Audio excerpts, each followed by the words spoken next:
প্রিয় ছাত্রীরা, আশা করি তোমরা সবাই ভালো আছো। আমি তোমাদের রসায়ন বিষয়ের টিচার মুনিরা চৌধুরী। তোমরা নতুন নতুন ক্লাসগুলো মনোযোগ সহকারে সবাই ফলো করছো, তোমাদেরকে অনেক ধন্যবাদ। আসলে ছাত্র জীবনটি তোমাদের জীবনের একটি গুরুত্বপূর্ণ অধ্যায়। এই ছাত্র অবস্থাতে তোমাদেরকে সিলেবাসের পড়াশোনার বাইরেও তোমাদের অনেক কিছু শিখে নিতে হয়। ছাত্র জীবনে চরিত্র গঠনের একটি উল্লেখযোগ্য সময়, কিন্তু দেখা যাচ্ছে বর্তমানে আমাদের এই প্রজন্মের উল্লেখযোগ্য অংশ আজ এক সর্বনাশা, মরণ, নেশা, মাদকের শিকার। কোনোভাবে কেউ একজন যদি মাদকাসক্ত হয়, এটা তাকে নেশায় পেয়ে বসে।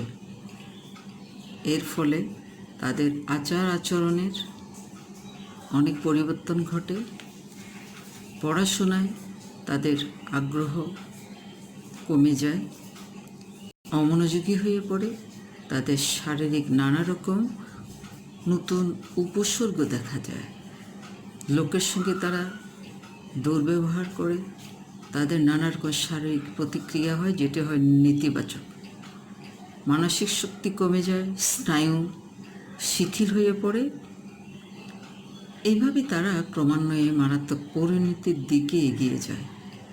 এটি যেমন তার নিজের জন্য ক্ষতিকর, তেমনি তার পরিবারের জন্য এটি একটি উদ্বেগের বিষয় এবং এটি সমাজেও একটি নেতিবাচক প্রভাব ফেলে। সরকারি এবং বেসরকারি পর্যায়ে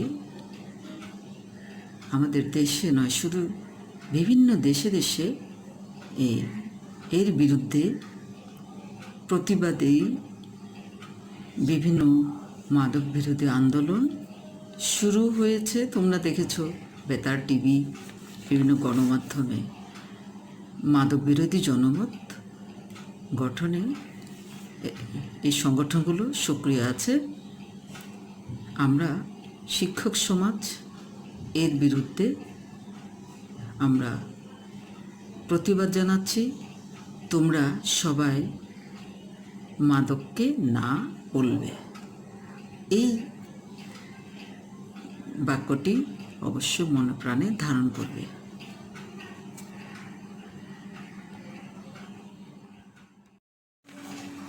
তোমাদেরকে আমি পড়াচ্ছি রসায়ন প্রথম পত্রের ৩য় অধ্যায়, মৌলের পর্যাবৃত্ত ধর্ম ও রাসায়নিক বন্ধন। তোমরা দেখো পর্যায় সারণীটা কি। বর্তমানে তোমরা যেটা দেখছো, 118টি মৌলকে একই শ্রেণীভুক্ত করে, একই ধর্ম বিশিষ্ট মৌলগুলোকে একটা শ্রেণীভুক্ত করে মৌলগুলোকে সাজানো হয়েছে পৃথকভাবে।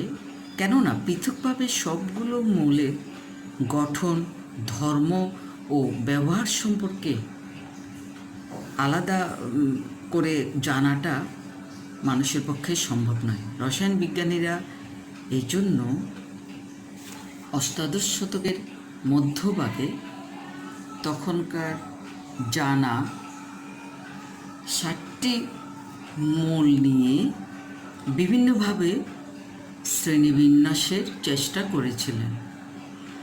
তখন ওই মৌলগুলোকে বিজ্ঞানীরা 2টি ভাগে ভাগ করেছিলেন, ধাতু এবং অধাতু। তারপর 1817 সাল থেকে 1829 সালের সময়কালে ডোবেরিনার নামে একজন বিজ্ঞানী তিনটি মৌল নিয়ে একটি শ্রেণী, আলাদা আলাদা শ্রেণী গঠন করেছিলেন। তার ত্রয়ী সূত্র মতে যে প্রথম এবং তৃতীয় মৌলের পারমাণবিক ভরের গড় নিয়ে দ্বিতীয় মৌলের পারমাণবিক ভর পাওয়া যায়। দ্বিতীয় মৌলের ধর্ম অনেকটা এই দুইটা মৌলের মাঝামাঝি, মধ্যবর্তী। ঠিক অনুরূপভাবে দ্বিতীয় ত্রয়ী দেখো, সালফার, মলিবডেনাম, টেলুরিয়াম, এবং তৃতীয় আরেকটি দেখো ক্লোরিন, ব্রোমিন এবং আয়োডিন। 1863 সালে জন নিউল্যান্ড মৌলগুলোকে পারমাণবিক ভরের উচ্চক্রমানুসারে সাজান। তিনি একজন সঙ্গীতজ্ঞ ছিলেন। তিনি তখন মৌলগুলোকে 60টি মৌলের ব্যবধানে মৌলের ধর্মের পুনরাবৃত্তি ঘটে এরকম একটি প্রস্তাব দেন। অর্থাৎ অষ্টম মৌলটি প্রথম মৌলের অনুরূপ ধর্ম প্রদর্শন করে। মৌলগুলোকে পারমাণবিক ভরের ক্রমানুসারে সাজাইয়ে দেখলেন যে সঙ্গীতের 7টি সুরের মতো অষ্টম মৌলটি প্রথম মৌলের সাথে ধর্মের অনেক মিল আছে। এখানে তোমরা দেখো প্রথম অষ্টক hydrogen, lithium, beryllium, boron, carbon, nitrogen, oxygen, মানে অক্সিজেনের পরে 7টি মৌলের পরে অষ্টম মৌল ফ্লোরিন একই শ্রেণীতে অন্তর্ভুক্ত মৌলের সঙ্গে মিলে। ফ্লোরিনের পরে 7টি মৌল, সালফারের পরে আবার ক্লোরিন, এদের ধর্মের মিল আছে বলে এদেরকে পর্যায় সারণীতে একটা শ্রেণীতে পড়ে। ঠিক অনুরূপভাবে লিথিয়াম, সোডিয়াম, পটাশিয়াম। 1869 সালে মেন্ডেলিভ একটি পর্যায় সূত্র ঘোষণা করেন। সূত্রটি কি? তোমরা মেন্ডেলিভের পর্যায় সূত্রটি অবশ্যই লিখে ফেলো। তোমরা সঙ্গে সঙ্গে খাতায় লিখে আমাকে ইনবক্সে পাঠাবে। মৌলসমূহের ভৌত এবং রাসায়নিক ধর্ম এদের পারমাণবিক ভরের সাথে পর্যায়ক্রমে আবর্তিত হয়। মেন্ডেলিভ তখন জানা আবিষ্কৃত 63টি মৌলকে এদের পারমাণবিক ভরের ক্রমবৃদ্ধি অনুসারে সাজিয়ে সর্বপ্রথম একটি পর্যায় সারণী তৈরি করেন। এই মেন্ডেলিভকে বলা হয় পর্যায় সারণীর জনক। ওখানে ছিল 8টি গ্রুপ ছিল, 12টি পর্যায় ছিল। তাহলে পর্যায় সারণীর জনক হচ্ছে রাশিয়ান বিজ্ঞানী ডিমিট্রি মেন্ডেলিভ। 1914 সালে যখন বিজ্ঞানী মোসলে এক্স-রে বর্ণালীর মাধ্যমে পারমাণবিক ভরের পরিবর্তে বললেন যে পারমাণবিক সংখ্যা অর্থাৎ মৌলের ইলেকট্রন বা প্রোটনের সংখ্যা ইলেকট্রনের সংখ্যা সমান, ইলেকট্রনের সংখ্যায় মৌলের ধর্ম নির্ধারণ করে। মৌলের ধর্ম ডিপেন্ড করবে মৌলের পারমাণবিক সংখ্যার উপর। পরবর্তীকালে বিজ্ঞানী বোর আধুনিক পর্যায় সূত্র মতে দীর্ঘাকার একটি পর্যায় সারণী তৈরি করেন। আধুনিক পর্যায় সূত্র মৌলগুলোর ভৌত এবং রাসায়নিক ধর্ম এদের পারমাণবিক সংখ্যা বৃদ্ধির সাথে পর্যায়ক্রমে আবর্তিত হয়। এটি আধুনিক পর্যায় সূত্র। এর আগে বলেছি তোমাদেরকে মেন্ডেলিভের পর্যায় সূত্র। এই পর্যায় সূত্রগুলো তোমরা সঙ্গে সঙ্গে লিখে আমাকে পাঠিয়ে দাও। তোমরা খাতায় অবশ্যই সঙ্গে সঙ্গে নোট করবে। আধুনিক পর্যায় সারণীতে কয়টি পর্যায় আছে? 7টি পর্যায় রয়েছে। কয়টি শ্রেণী আছে? 18টি গ্রুপ বা শ্রেণী রয়েছে। আইইউপ্যাক মতে বর্তমানে এই আধুনিক পর্যায় সারণীতে 118টি মৌল রয়েছে। তোমরা সেটা জানো। আধুনিক যে পর্যায় সারণী পর্যায় সারণীর মূল ভিত্তি কী? আধুনিক পর্যায় সারণীর মূল ভিত্তি হচ্ছে মৌলের পারমাণবিক সংখ্যা এবং ইলেকট্রন বিন্যাস। তোমরা সবাই খাতায় একটা পর্যায় সারণী অঙ্কন করে ফেলো। 1 থেকে 18 পর্যন্ত এই পর্যায় সারণীটি কেমন? 1 থেকে 18 পর্যন্ত 18টি অনুভূমিক, 1 থেকে 18 পর্যন্ত কতগুলো কলাম, উল্লম্ব কলাম আছে, যাদের প্রত্যেকটিকে বলা হয় শ্রেণী, আর রয়েছে 60টি অনুভূমিক পর্যায়। 18টি ঘর করো, বড় বড় করে ঘরগুলো করে ফেলো। এখানে দেখা যায় যে আধুনিক এই পর্যায় সারণীতে তুমি একটু আগে বললাম পর্যায় সারণীর ভিত্তি হচ্ছে ইলেকট্রন বিন্যাস। তোমরা আব্বাও নীতি অনুযায়ী মৌলের পরমাণুতে ইলেকট্রন বিন্যাস পড়েছ। ইলেকট্রন বিন্যাস আব্বাও নীতি অনুযায়ী পরমাণুতে ইলেকট্রন বিন্যাসের ক্ষেত্রে তোমরা একটা নিয়ম দেখেছ, সেটা হচ্ছে ইলেকট্রন প্রথমে সর্বনিম্ন শক্তি স্তরে প্রবেশ করে, তারপরে ইলেকট্রন পর্যায়ক্রমে উচ্চ শক্তি স্তরে প্রবেশ করে। এবং ইলেকট্রন প্রবেশের যে সিরিজটি হচ্ছে 1s2, 1s, 2s, 2p, 3s, 3p, 4s, 3d, 4p, 5s, 4d, 5p, 6s, 4f, 5d, 6p, 7s, 4f, 6d, 7p। আমার মনে হচ্ছে তোমরা এই বিষয়টি হয়তো পড়েছ, না পড়লে তোমরা আমাকে জানাবে। এই নিয়ম অনুযায়ী দেখো শুরুতেই রয়েছে 1s, মানে 1 হচ্ছে পারমাণবিক তোমাদের পর্যায় 1কে নির্দেশ করবে, প্রধান কোয়ান্টাম সংখ্যা 1। তো পর্যায় সারণীতে 1 নম্বর পর্যায়ে তাহলে আমরা যদি দেখি, দেখা যাবে শুধু s অরবিটালে 2টি ইলেকট্রন আছে, মানে পর্যায় সারণীতে 1 নম্বর পর্যায়ে 2টি মৌল আছে। 2টি মৌলের মধ্যে রয়েছে প্রথম পারমাণবিক সংখ্যা বিশিষ্ট প্রথম যে হাইড্রোজেন মৌলটি তোমরা সবাই জানো, এটার ইলেকট্রন বিন্যাস হবে 1s1। আরেকটি মৌল হবে 1s2, এটা যে একটা নিষ্ক্রিয় গ্যাস হিলিয়াম তোমরা জানো। তাহলে প্রথম পর্যায়ে 2টি মৌল আছে, সেটা আমি ওই যে আব্বাও নীতি অনুযায়ী 1s অরবিটাল, একটা s অরবিটালে 2টি ইলেকট্রন থাকতে পারে, 2টি পরমাণু, তাহলে প্রথম পর্যায়ে 2টি মৌলিক পদার্থ অবস্থান করতে পারে। তোমরা পেলে একটির পারমাণবিক সংখ্যা 1, আরেকটি পারমাণবিক সংখ্যা 2। আমি মৌলের নামগুলো লিখি নিই, তোমরা লিখে ফেলবে। এরপরে দেখো 1s-এর পরে ইলেকট্রন প্রবেশ করবে 2s এবং 2p-তে, 3s-এর আগে। তাহলে 2s অরবিটাল, একটি অরবিটালে 2টি ইলেকট্রন, 2p অরবিটাল 3টি অরবিটালে 6টি ইলেকট্রন, মোট 2 যোগ 6 8টি ইলেকট্রন। তাহলে 8টি মৌলিক পদার্থ আমরা 2 নম্বর পর্যায়ে পেয়ে যাব।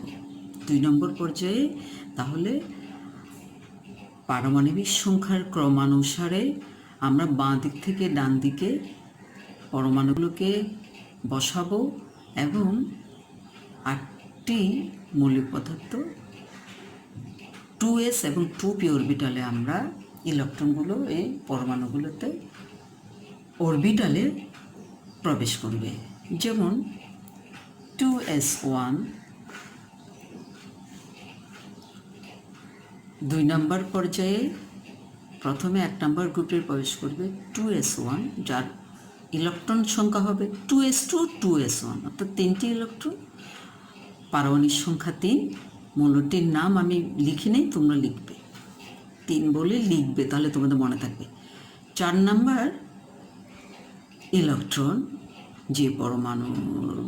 যে পরমাণুতে থাকবে সে পরমাণুকে আমরা বলব, সেই পরমাণুটি 2 নম্বর গ্রুপে বা শ্রেণীতে অবস্থান করবে।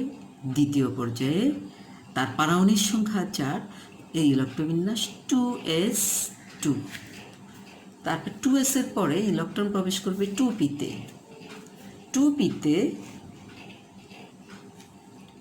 এরপরে এই পি অরবিটালে যেহেতু ইলেকট্রন প্রবেশ করবে, তাহলে p1 থেকে p6 পর্যন্ত এই 6টি মৌলিক পদার্থকে পর্যায় সারণীতে সর্বডানে 6টি ঘরে প্রবেশ করবে, সেটা 13 থেকে 18 পর্যন্ত। যেমন 5 নম্বর ইলেকট্রন বিশিষ্ট 5 পারমাণবিক সংখ্যা বিশিষ্ট যে মৌলটি, সেটা 1s2 2s2 2p1। তারপরে 2p2, তারপরে 2p3 2p4, আমি সর্ববহিষ্ঠ শক্তি স্তরের কথা বললাম, 2p5 2p6। 2p6 হচ্ছে তোমার আর্গন, তোমরা হিলিয়াম, 2p6 হচ্ছে নিয়ন, তোমরা হিলিয়াম নিয়ন আর্গনের কথা জানো। তাহলে 5 6 7 8 9 10 পর্যন্ত দ্বিতীয় পর্যায়ে মোট 8টি মৌলিক পদার্থ রয়েছে। এরপরে আমরা যাব তৃতীয় পর্যায়ে। 3s, আবর্ণ নীতি অনুযায়ী 3s 3p, এই 2টি অরবিটালে ইলেকট্রন প্রবেশ করবে। দ্বিতীয় পর্যায়ের মতোই 8টি মোল থাকবে। 3 নম্বর পর্যায়েও যেমন 3 নম্বর পর্যায়ে 10-এর পরে আসছে 11 যে মোল, 11টি ইলেকট্রন রয়েছে, যে মোলের পারমাণবিক সংখ্যা 11। 3 নম্বর পর্যায় তার ইলেকট্রন বিন্যাস তাহলে নিশ্চয় 3s1, তারপরে 12 3s2, তারপরে p3p-তে বাকি 6টা ইলেকট্রন 6টা মৌলিক পদার্থে যাবে। 13 14 15 16 17 18 পারমাণবিক সংখ্যা বিশিষ্ট মৌলিক পদার্থে, এবং এদের সর্ববহিষ্ঠ ইলেকট্রন বিন্যাস হবে 3p1 3p2 3p3 3p4 3p5 এবং 3p6। 3p6 হচ্ছে আর্গন 18। তাহলে দেখো 18 নম্বর গ্রুপে বা শ্রেণীতে হিলিয়াম নিয়ন আর্গন ক্রিপ্টন এই নিষ্ক্রিয় গ্যাসগুলো অবস্থান করে, তোমরা জানো। এরপরে তাহলে 18টা ইলেকট্রনের পরে 19 নম্বর ইলেকট্রনটা প্রবেশ করবে ওই আবর্ণ নীতি অনুযায়ী তোমাদের 3 পরে 4 নম্বর 4s 3d এবং 4p অরবিটালে। 4s, তাহলে 4s 3d এবং 4p ডি অরবিটালে যেহেতু 5টি অরবিটালে তোমার 10টি ইলেকট্রন থাকতে পারে, তাহলে আগের 8টির সাথে 10টি মিলে মোট 18টি ইলেকট্রন কোথায় অবস্থান করবে? 4 নম্বর পর্যায়ে 4s দিয়ে শুরু। তাহলে 4 নম্বর পর্যায়ে তোমরা দেখতে পাচ্ছ 19 পারমাণবিক সংখ্যা, অর্থাৎ 19টি ইলেকট্রন আছে যে পরমাণুতে, সেটি হচ্ছে তার ইলেকট্রন বিন্যাস হবে প্রথমে s অরবিটালে যাবে, তাহলে 4s1 4s2 20। এখন তোমরা দেখো এই 1 নম্বর যে গ্রুপটি আছে 1s1 2s1 3s1 4s1, 2 নম্বর গ্রুপটিতে দেখো 2s2 3s2 4s2। এবার 21 থেকে 31 পর্যন্ত এই 10টি ইলেকট্রন 10টি মৌলিক পদার্থের ডি অরবিটালে প্রবেশ করবে। যেমন 21 নাম্বার ইলেকট্রনটা 3d অরবিটালে প্রবেশ করবে। আগে তো ছিল 18টা, মানে আর্গন 4s2, তারপরে 3d1, অনুরূপভাবে 22d2, 23d3, 24 একটু ব্যতিক্রম d5, 25d6, 25d5 4s2, 26d6, এভাবে d7 কপার 29-এ গিয়ে 3d10 4s1, তারপরে 30, এখানে এই ডি অরবিটাল ইলেকট্রন প্রবেশ শেষ 10। তারপরে আবার পি অরবিটাল ইলেকট্রন প্রবেশ করবে, সেটা 31 নম্বর পারমাণবিক সংখ্যা থেকে 31 থেকে 36 পারমাণবিক সংখ্যা বিশিষ্ট মৌলিক পদার্থে। তাহলে 31 নাম্বার ইলেকট্রনটি যাবে 3d10-এর পরে 4p, তাহলে এস ডি পি অরবিটাল, প্রথমে এস অরবিটাল, তারপরে ডি অরবিটাল, তারপরে ইলেকট্রন পি অরবিটালে প্রবেশ করে। তাহলে 4p1, এভাবে p2, p3, p4, p5 এবং p6, 4p5, 4p6, 4p6 অর্থ হচ্ছে তোমাদের 36 ক্রিপ্টন। এই গ্রুপটা তোমাদের মনে রাখা সোজা, 18 নম্বর গ্রুপটা। তাহলে 31 থেকে 35 পর্যন্ত এই, তাহলে মোট এই 4 নম্বর পর্যায়ে মৌলিক পদার্থের সংখ্যা হলো 18টা মৌলিক পদার্থ। 4 নম্বর পর্যায়ে 18টা মৌলিক পদার্থ রয়েছে। এইবার ঠিক অনুরূপভাবে তোমরা 5 নম্বর পর্যায়ে শুরু করতে পারবে, সেটা হচ্ছে 5s 4d 5p, ওই 6s এর আগে পর্যন্ত। তাহলে এখানেও 4 নম্বর পর্যায়ের মতো এস ডি পি অরবিটালে ক্রমান্বয়ে ইলেকট্রন প্রবেশ করবে। পঞ্চম পর্যায়টি তোমরা দেখো, পঞ্চম পর্যায়ে 18টি মৌল রয়েছে। এটা চতুর্থ পর্যায়ের মতো, পারমাণবিক সংখ্যা 37 থেকে শুরু করে 54 জ্যানন পর্যন্ত। এবার ষষ্ঠ পর্যায়ে দেখো 6s 4f এবং 5d 4pতে ইলেকট্রন প্রবেশ করে। প্রথমে 6s1 6s2, তারপরে 3 নম্বর গ্রুপে 6s এর পরে কিন্তু ইলেকট্রন 4f এ প্রবেশ করে। এখানে 57 ল্যান্থানাম থেকে শুরু করে 71 লুটেসিয়াম পর্যন্ত। আসলে এই 15টি মৌল এই 3 নম্বর গ্রুপেই অবস্থান করে।